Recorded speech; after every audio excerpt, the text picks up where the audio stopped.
Hello everyone and welcome to the Gunning Gallade for a little bit of a random Wednesday pack opening because why not? I was visiting my friends at 401 Games. I have a bit of a funny story. While I was playing some Pogo after work, I finally, after so long, caught a Rayquaza. And I was able to meet up with some people that were talking about it because yeah, it was quite impressive. It was probably out of 10 raids, I was able to pick up one Rayquaza because they're super hard to catch. Anyways, as you may have seen in the title, there's a funny story I encountered when I was at 401 Games. Now, this is a bit of a lesson for those of you out there. Ooh, look at that, a Alolan Sandslash, kind of nice artwork, and a Wash Rotom. But, so I heard amongst the staff there that there was someone who went into the store, and for those of you who play Magic the Gathering, there's this card called the Black Lotus, and it is one of the most expensive cards in the game. And there was someone who wanted to see it, and this person, whoever showed it to him, it's one of those cards that you really don't ever take out of a case because it's super valuable, super rare. Anyways, let's see what the rare. Speaking of rares, ooh, Torterra, rare reverse holo, and the rare. Ooh, yay! Leafeon GX. Well then, that's pretty cool. It's not exactly the full art. This is, of course, another hunting for Leafeon GX full art. But anyways, so what happens is this person asks to see the Flying Lotus, and after about 10 seconds, he bolts out the door. And the owner of the store, I heard, went and followed him, and they couldn't catch the guy, which is just insane. And that's obviously a massive card to lose from your inventory, and especially a store as massive and important as 401 Games in the gaming industry. That's no good. Oh, Bombus, no, not hollow. But a few hours later, someone came to the store and said that they have a card that they'd like to sell. And it was the Black Lotus. Can you believe it? I just think that is one of the silliest things I have heard in a while. I mean, you go in there, you steal this thing, and then you come back and well, it wasn't the same guy, it was someone else. But I mean, I think the coincidence is just a little bit too weird. But anyways, I'm glad that they were able to get that sorted out and justice was served. But, ooh, Tapu Lele, rare reverse holo, I like that.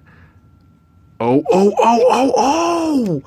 Whoa! Okay, well then, that's amazing. I haven't pulled a full art in a while. Well, maybe that's not entirely true, but Duskmane Necrozma full art, what a beauty. Let's see the condition here. Just not actually, it's really good. I would, I don't know if I'm going to even keep that in my binder. That is absolutely remarkable. Well then, I am happy about that. Well then, okay. Anyways, I hope you enjoyed that story. I'm enjoying this opening more and more as we near the final pack. We have 2 more left, but holy moly. All right, Cherubi.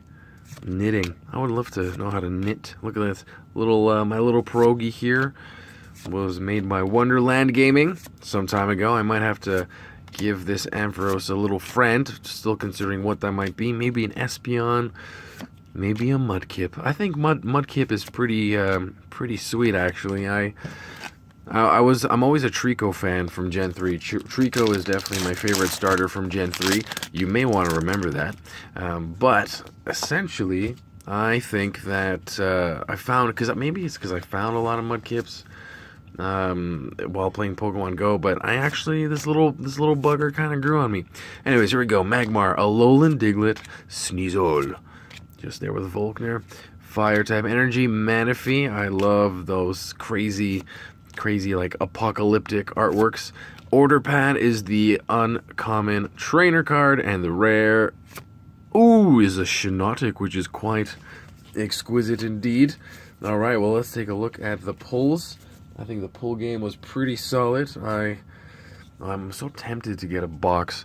Anyways, here we go. So, these are the cards that I like from this. I don't think I've shared these yet, but look at the Shiinotic here. It's unbelievable. I appreciate the work that goes into the creation of these cards. Kawaii, really does a great job. Manaphy, again, like as I just mentioned, the apocalyptic style.